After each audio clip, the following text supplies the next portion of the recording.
Hey everybody, glad you can join us today. Just checking in on COVID related issues, see if you all have any more questions. I went ahead and put this background up here because I've been getting a lot of references and questions and comments regarding the study came out of Israel that said that the natural immunity that developed from infection was greater protection than the vaccine. Now, the only issue so far, or not issue, but the thing about this study is that it's still considered, it's preprint, meaning it hasn't been published yet, and it still has to go through the peer-reviewed process. While this could be a completely accurate and genuine study, we still have to be cautious and make sure that we have all the information before really jumping behind this. There are a couple limitations of this study. I did read the 32-page article or study itself, and there are even things listed within their discussion section talking about the limitations of their study. So while I do agree that natural immunity is great and it can be helpful, there are still questions out there about how long it lasts for and how overall effective it is. Now, some of the limitations of the study that they listed for their own study were they only looked at the Delta variant for their study. So the Delta variant does appear to replicate faster and would make sense that you get a greater immunity from the Delta variant than possibly the vaccine or at least other variants before, where the Alpha variant might not have replicated as quickly. So whenever you have more virus present, you're likely to have a larger immune response. So it makes sense that the Delta variant might show a better or an increased natural immunity. The other limitation for this study was that it only looked at the Pfizer vaccine, and it looked at individuals that were likely vaccinated a long time ago, which kind of gives a selection bias of the individuals who have been selected early on were those that were in the high risk category. Usually the elderly, those with comorbidities were the ones that were selected for vaccination up front. So not only are they high risk, so even if they had the vaccine, if they had any breakthrough cases, they might be ones that would still progress to the hospital. And then also they might be more prone to waning antibody levels and immunity because of their comorbidities and possibly decreased immune function. So some of this information has to be taken with a grain of salt. Now, the most interesting thing that I saw with the study was the third arm of the study that investigated the fact that individuals that had been infected from Delta recovered and then got the vaccine had the greatest protection. So if you unfortunately got infected, it still makes sense to get the vaccine because you get the greatest benefit of the highest antibody levels and protection, and then you can hopefully prevent being reinfected down the road. Um, so, like I was saying before, the other limitations were this didn't look at the other variants. So, if you had Alpha variant, or especially in the U.S., where we're just starting to see the Delta variant making a predominance here, you have to remember that this data cannot be extrapolated. Israel had their Delta variant surge a little ahead of us. So the other thing about the vaccine that I've said before is that while even if natural immunity works great, and it likely does, our immune system's amazing, is that for the vaccine, you circumvent the whole illness phase. So even if you're healthy and you might be considered lower risk, you still have higher risks of getting COVID than you do from the vaccine, for sure. So the risks that we've seen from COVID, and these are obviously increased for older populations, high risk, pregnancy, etc. But even for the healthy, you can still see blood clots, injury to the heart, lungs, brain, and these can not just mean and not just the risk of death, but these are also things that can happen you would be stuck with having morbidities, as you would call it, long-term complications from COVID, and those are definitely higher risk than the risks that can be associated with the vaccine.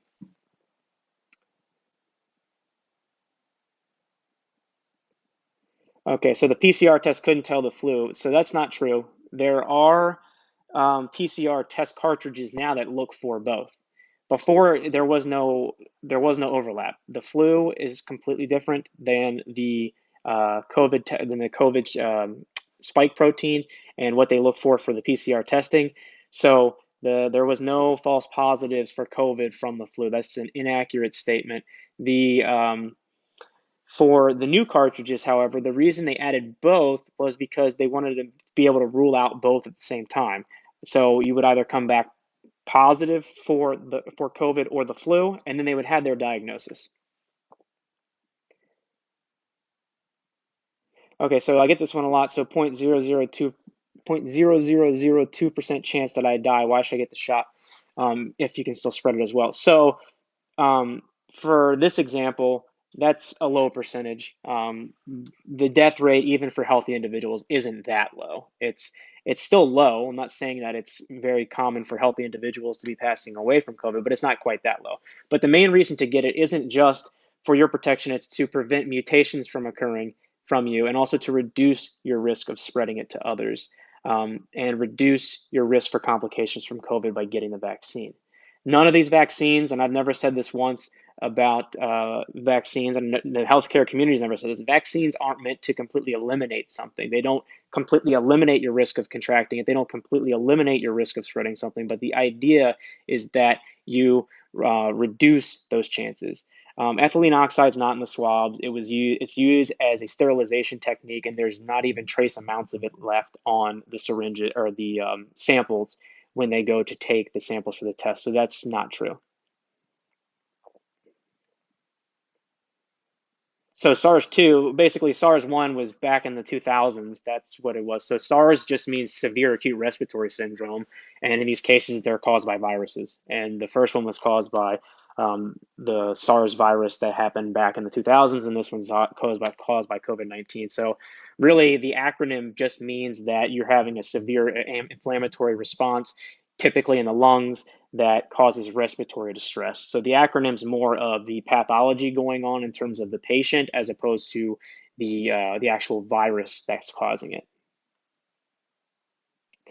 The vaccinated is where the variants are coming from. So that's also been debunked. The idea that you may not know you're infected, so you could spread it or anything like that, that's been debunked. If you're unvaccinated, you're in the same pool of individuals that could be asymptomatic. But the idea is that those that are vaccinated, even if you're not symptomatic, are likely making lower viral loads than other individuals that are unvaccinated. So that's not exactly true.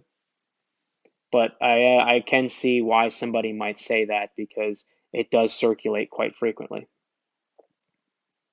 You're welcome. I'm happy to be on here and talk about the science and everything because there is a lot of misinformation out there, and I know individuals also are worried about invasion of their freedoms and things like that. So I still think this is a choice for individuals, but I also want to make sure that people that are out there trying to make a decision and they don't think it's a political issue, it's a medical issue, have the information because I get a lot of comments on here about people that have been frightened by the misinformation that's out there, and that's why they're not getting vaccinated. There are a smaller amount of people out there that are not going to get the vaccine no matter what, and that's fine. That's their personal choice. I'm not here to shame them or do anything about that.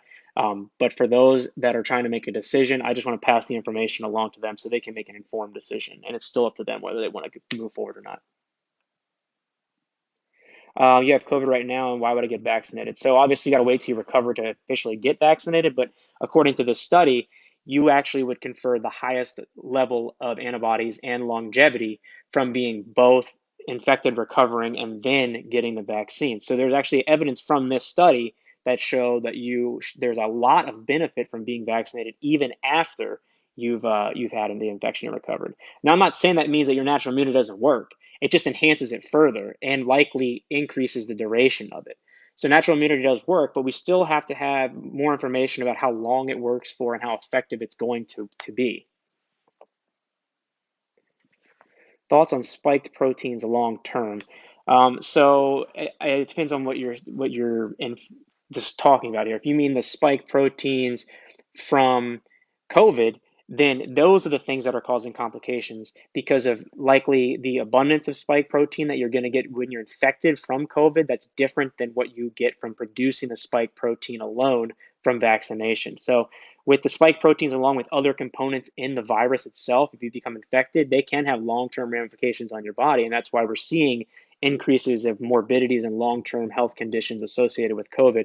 And now we're starting to see that there's an increase in depression months later from even people that have recovered from COVID, almost irrespective of severity of COVID. Now, the spike proteins you produce from the vaccine seem to be a lot less harmless, and once they're basically destroyed by your immune system after being recognized, you have the immunity and the memory from it. So it doesn't seem that the vaccine will cause long-term issues from the proteins that are made in response to the mRNA, but the spike proteins, as well as likely other components of the virus itself that you would get from infection, can cause long-term issues. See a bunch of people saying hi. Hello to everybody out there. Is it okay to get the vaccine from on fertility meds and trying to get pregnant? So that's going to be a big question for your fertility specialist, but the latest guidelines are that individuals that are trying to get pregnant or are pregnant, particularly those that are high risk, and I'm assuming if you're going to a fertility specialist, that I'm hoping that you do get pregnant here soon, and that would be amazing, would be that your risks to your high risk pregnancy are going to be much greater if you contract COVID-19. And there's no question about it. The risks for you as well as baby are very, very high if you contract COVID while pregnant compared to the low risks of being vaccinated. But absolutely talk it over with your fertility specialist and do what's best for your given situation and any other comorbidities that you might have. But I would say that the current evidence as well as the recommendations say that your risks from COVID are going to significantly outweigh your risks from the vaccine. Not vax, had SARS-2 COVID already. Well, I'm glad you recovered. And if you had it recently recovered, your natural immunity is still probably pretty strong. So, and I've never once said natural immunity doesn't work, and I think that natural immunity can be great. Our immune systems are amazing. The main thing is from this study here, it showed that if you had it recovered and got the vaccine, you had the best protection out of everybody. So there is still a importance of being vaccinated, even if you had been infected already. It likely increases the amount of your antibodies as well as how long they last for. So the other thing with natural immunity is we were starting to see that it might not last quite as long. This is the only study that's basically shown that it might be superior or last longer than the vaccine. The only problem is it hasn't been peer reviewed yet, and we don't have access to all of the data yet to officially say whether this is an accurate statement or not. And also there were a couple of other confounding issues that they discussed in their own article or study that could be limitations in this study. Also remember that there are other published peer-reviewed observational studies and trials out there that looked at the efficacy of these vaccines, and they have shown very strong evidence for the efficacy of the vaccine. Let's see here. But vaccines are related to Downs. Well, I haven't heard that one before. I've heard the relation to autism, but that's just not true. There was theories a long time ago that one of the preservatives, thimerosal, which hasn't been in the vaccines for quite some time now, was linked to it, but that's been debunked. And there's just not an increase in the rate of autism that can be explained by vaccination. Not getting the vaccine, and that's fine. You know, I'm not here to shame you. I'm not here to say that you shouldn't, that you should have to get vaccinated. That's definitely your choice. I just want to provide information to individuals out there who are on the fence and are more scared of getting the vaccine as opposed to not doing it because they just don't want to be told what to do. But by all means, it's still a choice. And if you don't want to have it, that's fine. I hope you still stay safe out there. I just want to pass along all of the look up your ingredient list. Okay, well, I've looked at all the ingredients for, especially for the COVID vaccines. The thimerosal is not listed. It's definitely not even one of the inactive ingredients. The active ingredients for Moderna and Pfizer are the mRNA, and then the active ingredient for Johnson & Johnson is the adenovirus vector. The other inactive ingredients are all pretty benign and common across vaccines. The only ones that may cause an anaphylactic type reaction, and it's only for those with an established anaphylactic reaction, are polyethylene glycol, which is not antifreeze, it's ethylene glycol. Polyethylene glycol is used for colonoscopy. Perhaps I've seen that flare up my comment section before. That's for Pfizer and Moderna. And then for Johnson & Johnson, polysorbate is used in there, and that can sometimes cause reactions. No shot, nope. And that's fine. Everybody can say their opinion on here, and I'm happy to hear everybody's opinions on it, and I'm not here to force or try and coerce anybody into doing that. This is just to provide information and all the current literature. Can you debunk infertility issues? I mean, off the top of my head, I don't have numbers, but there are definitely articles out there. You can look up results, likely in JAMA and other uh, actual high quality journals that discuss this. And I would always talk to your either reproductive specialist or OB about that before you get vaccinated. But there is clear evidence. There is definitely an article in JAMA looking at the complications from COVID-19 and in pregnancy. So you have to be very cautious, and hopefully individuals don't contract COVID while they're pregnant. And the worst scenario is when mom contracts COVID and then the baby is born and baby has COVID too. Those are bad outcomes for both mom and baby. So I honestly, I hope that women aren't catching COVID, obviously, the pregnant women, but those that are vaccinated are likely to have a very, very robust benefit from being vaccinated to reduce their risks from COVID, which are very real, especially for the pregnant population, and then especially compared to your risks of the COVID vaccine.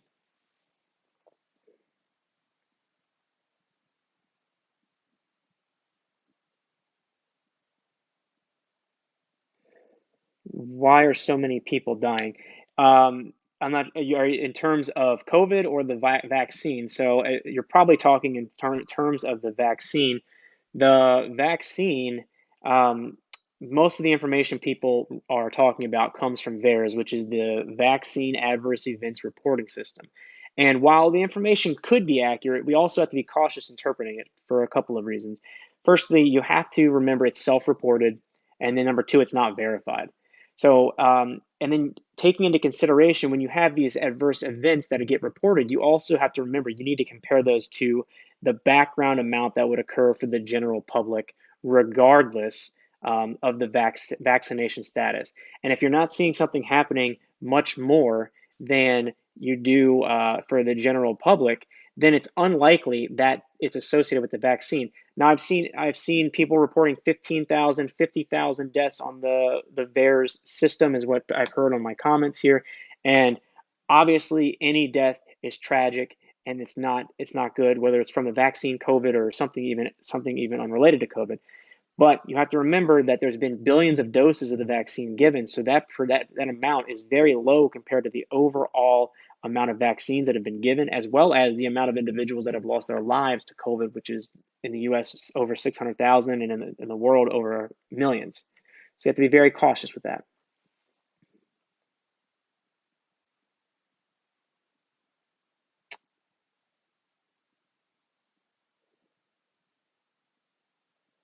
Am I at work? No, I just actually left work a little while ago. I'm actually at home, and I decided to get on here before I got out of my scrubs. Does it change your DNA? So no, the answer does not change your DNA.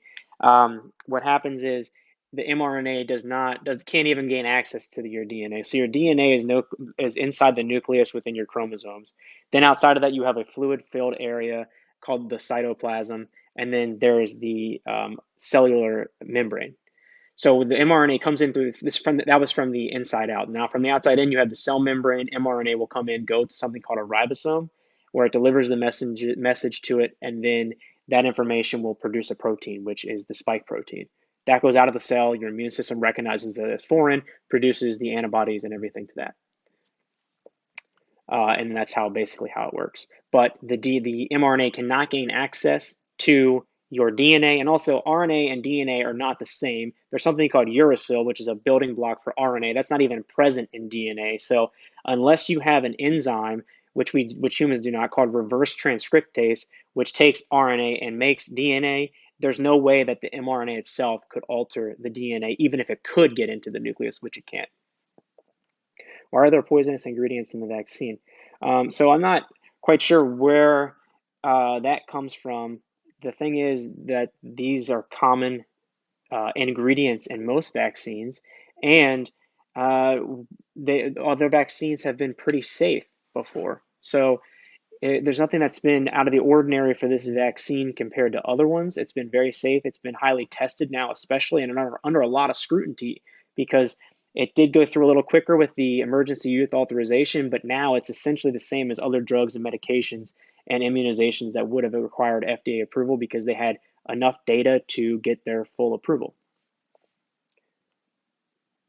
So you have to get it every year, just the two shots and the booster. So That's a tough thing to answer right now. I don't know if anybody can accurately answer that. The good news is it seems that the virus is slowly mutating. So even though we've had mutations occurring, the the current Delta variant seems to still be or you still seem to be protected from the Delta variant from the vaccine that was essentially developed from the prior variants. And that's good news. So for example, like with the flu shot, within 9 months, 10 months, that previous shot is almost rendered ineffective because the flu has changed so much on the surface that the previous antibodies and memory of your immune system are largely ineffective. The good news is that for what we've seen so far, it seems that COVID has been mutating slowly. So if we can stay ahead of it and get to a point where we have a majority of individuals in the population, both here and worldwide, that are vaccinated, and we're not allowing COVID to basically kind of run free and replicate and mutate, hopefully we can stay ahead of it. And I don't know if it'll be eradicated or not, but that would be the hope, that we have um, enough immunity from vaccination or natural immunity that the virus can no longer bounce between hosts. Short-term side effects. So we're talking about the VAERS system. First of all, it's self-reported and it's unverified. So and you also have to remember that you can't associate every single side effect that gets reported to that as being caused by the vaccine. I've talked about this a couple of times. You have to compare it to the underlying level that happens for the general public, whether they're vaccinated or not. So say, for example, blood clots, which is an example of one that was picked up from adverse effects. It was noted that people were getting blood clots a little bit higher than the average individual in the general public from those that were vaccinated. So that was something that was noticed, as well as the myocarditis, but they are still extremely rare side effects. We're talking 1 in a million, 1 in 10 million, though in that range somewhere. So they're still very rare. And those are the short-term effects you're likely talking about. The other ones that have been listed, seizures, anything like that, we haven't seen those at higher levels than what would be happening in the general population. So just because somebody gets vaccinated and has something happen doesn't mean that the vaccine was the exact cause of it. I'm not saying that the vaccine is perfect and there's not been side effects. There obviously can be, but you can't just attribute everything that comes through on the VAERS network as being related to the vaccine alone. The inventor of mRNA technology. First of all, Robert Malone was not the inventor of mRNA technology. He was involved in some of the research a while ago in the late 80s, early 90s, wrote a couple of articles on it and how it had potential. And then he kind of fell out of the mRNA technology. He probably did other stuff. I don't know about his career much after that, but other scientists and researchers took over the mRNA technology and started looking into the vaccination stuff. And that's where it all continued to go. And I don't even know if he truly said that or if that's something that's circulated around, but he actually has the Moderna shot. And that's something that you can definitely look up and find out. Blood clots. So, like I said before, blood clots can be slightly associated with the vaccine, but they're still very rare. But what I will say is that in comparison to getting COVID-19, your chances of getting a blood clot from the vaccine are exceedingly low. And if it looks like this individual who wrote to me might be a female based on their picture, I can't see very well. There's a small picture. But if you're on birth control or anything like that, your rates of being on birth control are actually much higher for rates of having a blood clot than from the vaccine alone. And then smoking, as well as recent surgery, meaning that you're kind of immobile, not moving around a lot, those are significantly higher risks of getting blood clots than from the vaccine. I'm going to scroll down here, see if I can get some more questions here.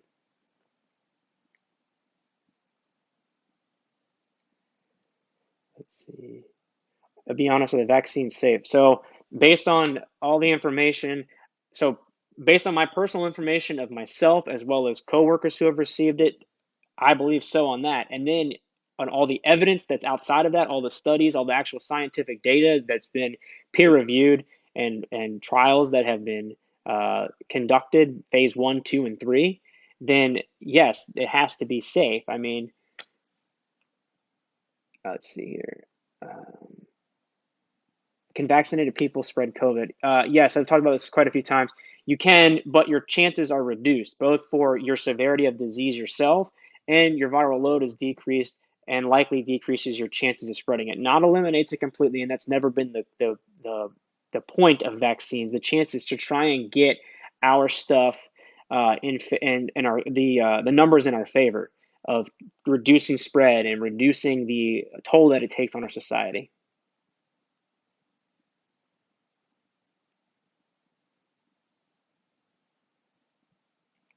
Off topic, you look like Jack the Doctor in the show called Lost. Thanks for your time, bro. Absolutely, I'm happy to be here. I know of the show Lost. I haven't actually seen the show, but I hope that's a good reference. I don't know. Let's see here. Should women get the vaccine if they are trying to get pregnant? Will it mess up anything? So the current recommendations, um, both comparing the risk of getting COVID and the complications for the mother as well as the baby, compared to the risk of the vaccine, the benefits significantly are more present for getting the vaccine over getting COVID, hands down.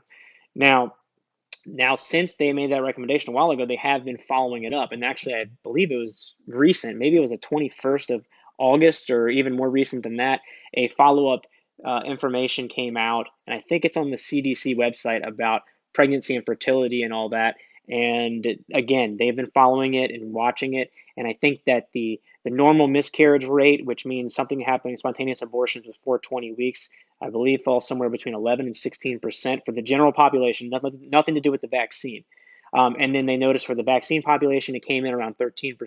So it falls right in with a normal general population, and it's not likely at all that the vaccine is correlated with infertility or loss of the fetus. Why are not transparent about the vaccine? Talk about the side effects. So I mean, I have on here, and the side effects that are common are listed with your, it should have been with your disclosure when you sign for it, your informed consent, as well as they're listed on the websites. I mean, most of the side effects are pretty benign. It's kind of similar to the flu shot. You're going to maybe get some soreness in the arm if they place it in your arm, some muscle aches, maybe a low-grade fever. That's what I got for like, I don't know, a couple of hours, about 10 hours after I got the shot, I started to develop it. And then within a few hours, it was kind of gone. And I slept through the night. I was a little tired the next day, but then I was essentially normal. That happened after my second shot, and I got the Pfizer vaccine. So Pfizer and Johnson different. So their delivery of delivery mechanism of delivery is different. So Pfizer uses mRNA. That gets injected into you. It goes into the cells of the immune system. That the message goes to the ribosomes. They make the spike protein. Then the spike protein will be attacked by your immune system. You develop immunity and antibodies.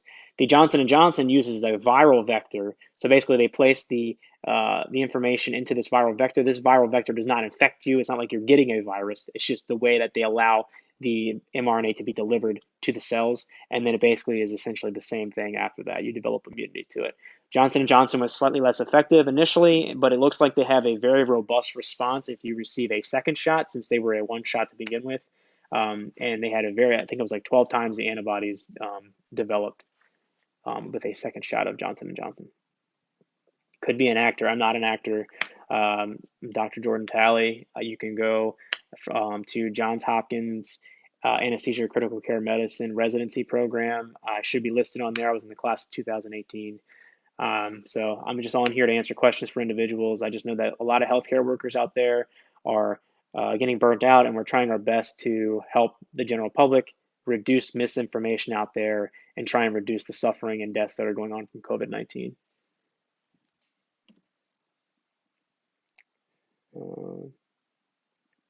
So somebody said, if this is a vaccine, how are vaccinated people contracting COVID? So that's not how a vaccine works. I mean, basically, the idea of a vaccine is it exposes your body to something to allow you to develop immunity to it. And what happens is there's still a delay in when you were to come in contact with it. So say you get vaccinated, you're past your 2 weeks after your complete two shots or one shot for Johnson & Johnson, and then your body becomes exposed to COVID-19. It's not that your body is impenetrable or impervious completely to COVID-19.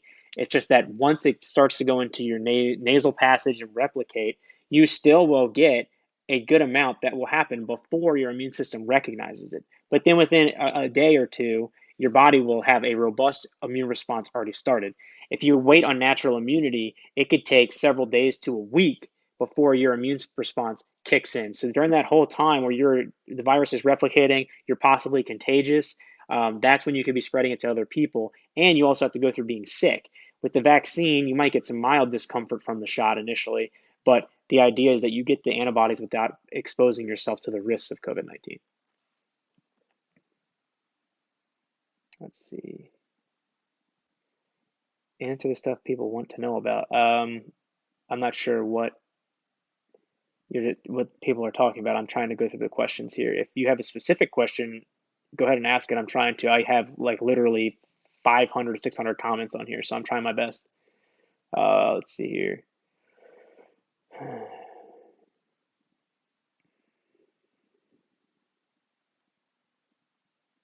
Was every death marked COVID? So that's not really how that works. You have to have a diagnosis of that before you would die. It's not like anybody passing away for some reason will be chalked up to COVID.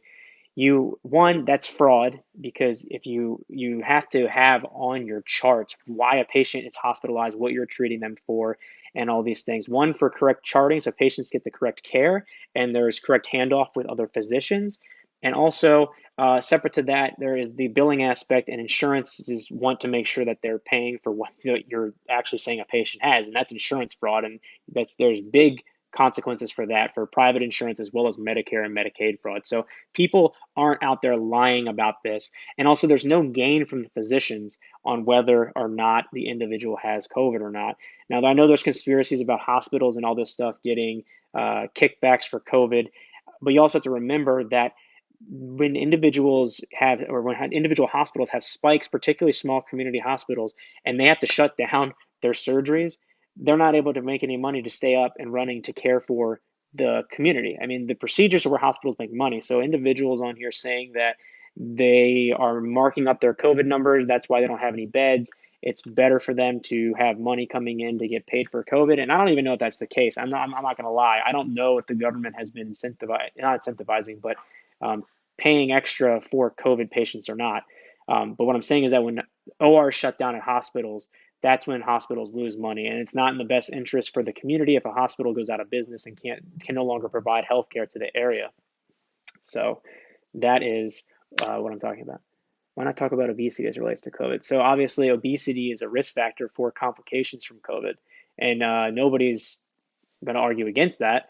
And that's something that is important, and that's something that physicians talk about at visits, typically at primary care visits and things like that. Obviously, healthy diet and proper weight are going to protect you from a plethora of chronic conditions, but obesity is a risk factor for progression of COVID. And I don't know why people keep saying we're not talking about that. I mean, it is a risk factor, but you also have to remember that if you have to choose between implementing something like a vaccine that can be effective and work quickly versus trying to put something in a weight loss program that, one, they may or may not follow, and also it takes time for them to lose weight to get down to an appropriate BMI that might mitigate their risks from being overweight previously.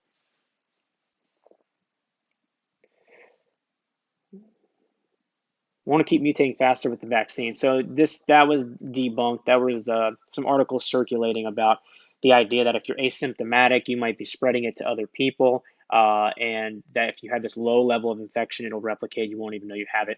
But the idea is that that doesn't really make much sense, because if it's replicating so low in your body, you're less likely to spread it. And the idea is to decrease the overall viral burden and replications that are going on in society to decrease the chances for mutation, and vaccines do that.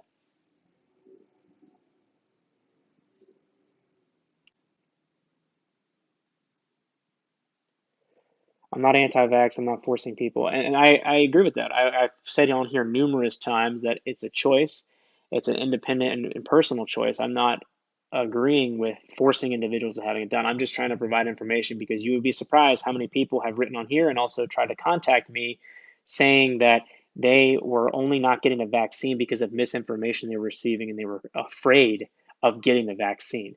It wasn't about them not wanting to be told what to do or not being forced. They just needed to know more information so that they had an informed decision. COVID is the common cold. I'm sorry, but that's wrong. The common cold comes from several types of rhinoviruses. So that's just not true.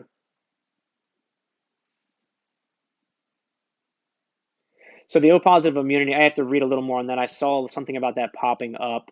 I saw like a little blurb pop up, I think it was on Facebook, about some news coverage on it. I haven't actually read on that, so I'm not quite sure. On my opinion on monoclonal therapy, it seems to work great. The only problem is it's extremely expensive, and the antibodies you didn't generate. So we don't really know how well your immune system reacted to the virus and what your immune response would be to a repeat infection, as well as how long your immunity will last from that infection. Because once the monoclonal antibodies are gone, you might not have a very long-lasting immunity. Let's see here. If I had COVID, is it still a safe option? Absolutely. And actually, that's one of the important legs of this study. The third arm of this study looked at those that had COVID, especially the Delta variant, and then were vaccinated. They had the best antibody response and the best immunity. So there is actually now there's data to support getting vaccinated that it probably increases your overall level of antibodies as well as how long they might last for. Would you recommend Guillain-Barré syndrome in the past? So it depends on your current symptoms from it. Did you fully recover and was it associated with a vaccine before? But I would also go over your comorbidities and everything like that with your primary care physician or whoever was managing that to review your cases. The only current hard contraindication or absolute contraindication for the vaccine is people with known anaphylaxis to one of the ingredients within the vaccine, but it seems to be effective for a wide range of individuals. But I would also review that with your healthcare provider before getting the vaccine. What about people on blood thinners for life? So one, it's going to depend on why you're on blood thinners. Two, if you're on blood thinners, obviously because you are prone to blood clots, then the vaccine is in your best interest because while you have a very, very low chance of developing a blood clot from the vaccine, you have a much more significant chance of developing a blood clot as well as a slew of other complications from COVID-19. So it's still in your best interest to get the vaccine if you're on blood thinners. But again, I would review your specific situation with your physician, particularly the one who's in control of your blood thinners. Let's see here. Getting vaccine at third trimester. So the current guidelines for vaccinations, I haven't seen anything change lately, but the American College of Obstetrics and Gynecology seems to recommend that anybody trying to get pregnant or currently pregnant should be vaccinated because your risks from COVID-19 significantly outweigh the small risks of getting the vaccine, both for you as well as baby. But I would always talk to your physician and your OB before getting vaccinated. Was fetal material used to make the vaccine? So this is a topic that has come about not just for COVID, but for all vaccines for a long time. And where it stems from is that there were two abortions that most of the cell lines came from for vaccines. One was from 1970s, the other was from 1980s. Both happened in the Netherlands. One line was used for research and development, the other one's been used for manufacturing. And there have been no new conceptions or abortions or new fetal tissue that have ever been used. They've been using the same cell lines from those abortions from over 50 years ago. So there's been no new embryos, nothing like that has occurred, and there's definitely no fetal tissue in the current vaccines. Asthma. If you have asthma, I mean, it's probably in your best interest to go ahead and get it. You already have reactive airway disease. And particularly, I don't know how severe your asthma is, but if you're somebody who takes inhaled albuterol, steroids, and things like that, and your asthma is hard to control, it's probably in your best interest to go ahead and move forward with vaccination. But I'd rather review it with your primary care doc, and if you have a pulmonologist, review it with them too.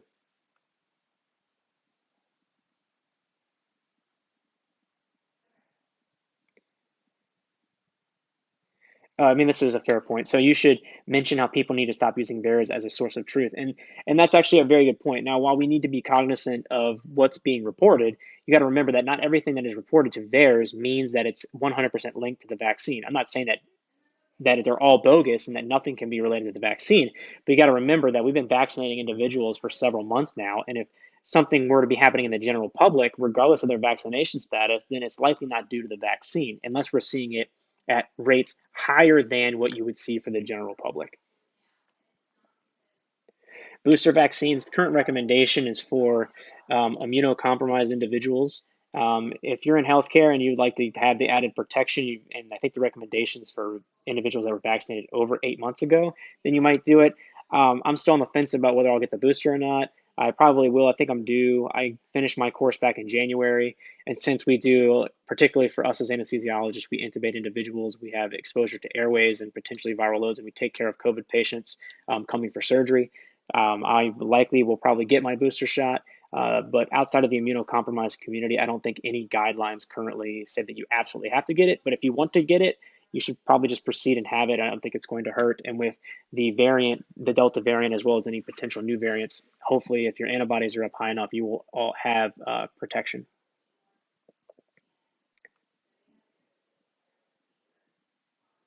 That's not true. My brother-in-law gets blood clots and they would not give him the vaccine. So again, that's why I said every situation is, this is an anecdotal evidence. This is an individual situation. That's why I would say you need to review it with your given physicians and get their input. I don't know your brother-in-law's full situation, but the majority of individuals that have a history of blood clots are likely in the category of receiving more benefit and protection from getting a blood clot from getting COVID as they are from getting a blood clot from the vaccine. I mean, the risk ratio is just, or the relative risk of getting a blood clot from COVID is much higher than the relative risk of getting a blood clot from the vaccine. I mean, that's just not arguable. But if his situation, there's something else that's going on. I don't know the exact physician's thinking with what's going on, and I'm not bashing their decision. Maybe that's best for what your brother-in-law's situation. Will it be FDA approved? I mean, Pfizer is, Moderna will be soon. They couldn't get approval not because it wasn't effective or anything like that. It's just they hadn't had the full year's worth of data that the FDA needed to independently review, and then Pfizer did have that. So that's why that once it was independently reviewed and verified to be safe and effective, it was allowed to have the FDA approval. The vaccine was useless. That's not true. The reason I put this up here was because this is sort of a misnomer. Natural immunity works great, and I'm not saying that it doesn't, but you need to make sure that we have to confirm this information before you extrapolate it out to everybody else. This only looks at the Delta variant. This only looks at the Pfizer, which was mostly used in the high-risk population initially, who likely had waning immunity of antibodies over time. So there are a ton of other studies out there with that are well-designed, that are larger than this, that showed great effectiveness of Pfizer and the other vaccines against the Delta variant. So with that being said, I'm not saying that this can't be an accurate study. But the other important thing to remember is that it has to be peer reviewed still, and this is a preprint. It's not even been issued into any journal yet. And also, the other leg of this or arm of this study said that individuals that were infected then got the vaccine had some of the best protection.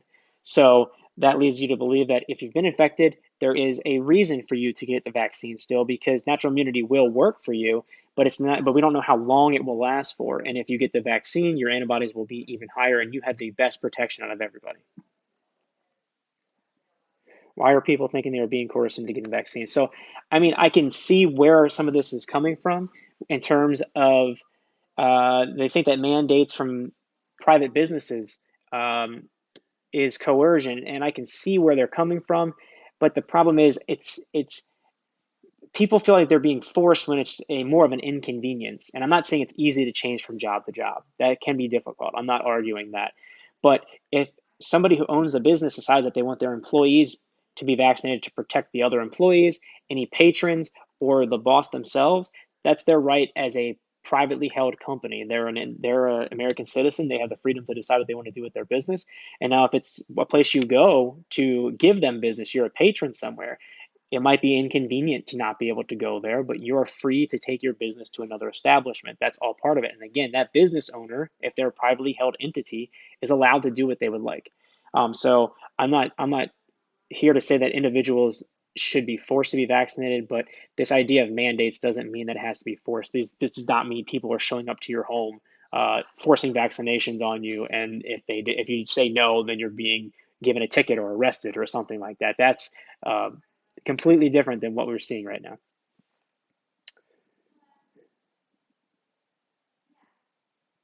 Is this recorded so I can share it with my family? So because of how long my live sessions go, I do try to download them, and then I can put them up on my YouTube channel. So look later today and see if, and I should have it uploaded. So if you want to take a look at it, you can. Nuremberg 2.0 will get you. So this is another thing that's been circulating. I don't understand how the persecution of the Jewish population in the in the form of millions of individuals losing their lives during World War II is the same as trying to get an orchestrated public health pandemic under control from multiple countries. And it seems like in the US, we're having a lot of pushback from individuals that are against the vaccine, and it's fine. It's their freedom to have a choice. But all I'm saying is that there's a lot of buy-in from other countries, and the vaccine is effective.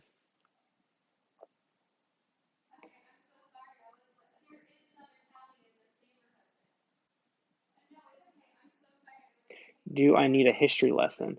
No, I mean, I understand what Nuremberg trials were. I'm just saying that the correlation is not the same. You have individuals that are trying to help. We have healthcare workers trying to save lives. We're not doing illegal experiments on individuals without informed consent. This is not the same thing at all. I'm sorry.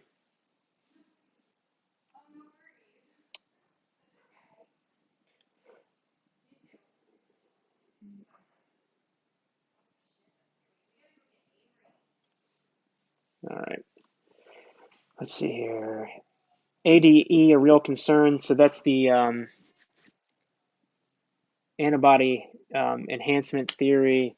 Uh, the idea behind that is you get exposed to the vaccine or a virus, you have an immune response, antibodies are produced. Then, if you get exposed to it again, it has this inflammatory response that ends up being more harmful than protective. That's not seen with the COVID-19, so it's not a concern. I currently have COVID. How long will I test positive? So for the most part, people will probably no longer be positive within a few weeks, but there have been cases where people test positive for up to 90 days, and likely you're not contagious that far out. It's just you have a low grade amount of residual virus that's probably detectable because of how sensitive the tests are, but it likely means you're not contagious.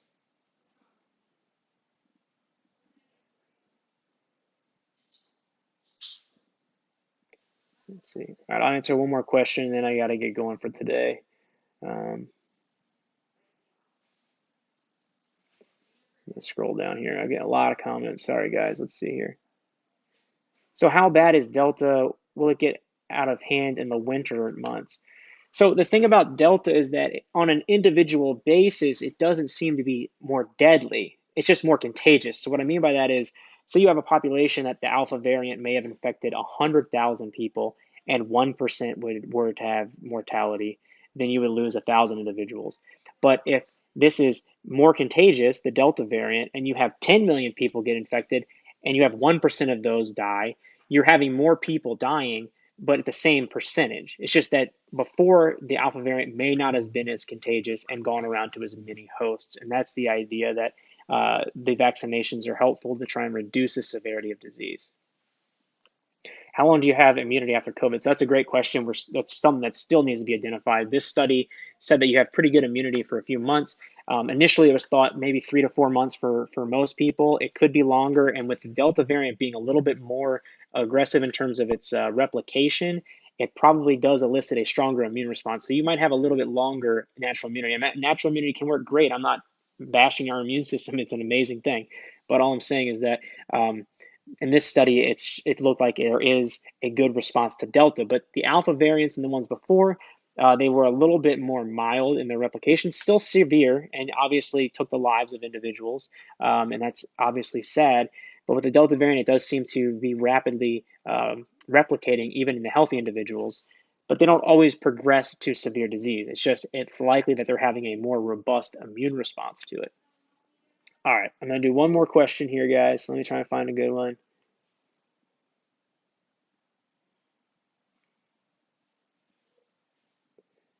Um,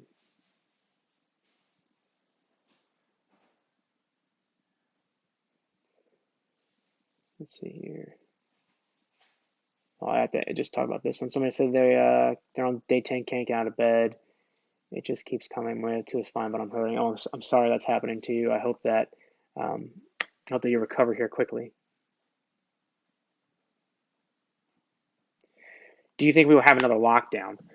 Uh, I I don't think so. I mean, we have, as long as the healthcare system doesn't get to a breaking point, but we are getting rather close with ICU bed capacities. Now, I know the staffing shortage is a part of that issue, but the other part of it is we are seeing more positive cases, new cases that are occurring. So it's not just people that end up in the hospital, we are seeing it in the general public too. So it's not just a bed capacity issue from a nursing standpoint. ICUs are still being overrun with COVID patients in specific areas. Particularly, it seems to be areas that have lower levels of the vaccination. Okay, answer that last question here because I get this one a lot. What do you think about ivermectin? So unfortunately, ivermectin is touted as this miracle drug by certain people, and I know recently Joe Rogan has said he took that, but he was also taking steroids and a Z-Pack, and I think he was taking Regeneron, which is very effective actually. So it's kind of confounding to take ivermectin in the presence of other known effective treatments and prevented the things that prevent increase in severity of disease, and then try and say that ivermectin did that. But all of the quality data that we had, this is outside of Dr. Corey's testimony and the meta-analysis, which included results that were plagiarized from a study about ivermectin. I think that was in Israel as well. The text was plagiarized and the data was invalid and fabricated as well. But for the most part, it seems to be causing more harm than good. Now, you probably will say on here, I know somebody that it worked for me or my family member, and that's fine. But the problem is you don't know whether that family member probably would have been fine regardless. I mean, 80% of people or more might be mild or asymptomatic, and you can give them ivermectin even if they test positive, and they likely wouldn't have progressed anyways. All right. Well, I want to thank everybody for tuning in today. I'll probably be live some point this weekend, and I'm happy to answer your questions then. If you want to know when I'm coming live again, go ahead and follow me so that way when I pop up, you'll know that I'm on here again. And I hope you guys have a great weekend. And for everybody out there, get vaccinated if you want to. If not, that's your choice. Just try and stay safe. I wish you all the best. Thanks. Have a good day.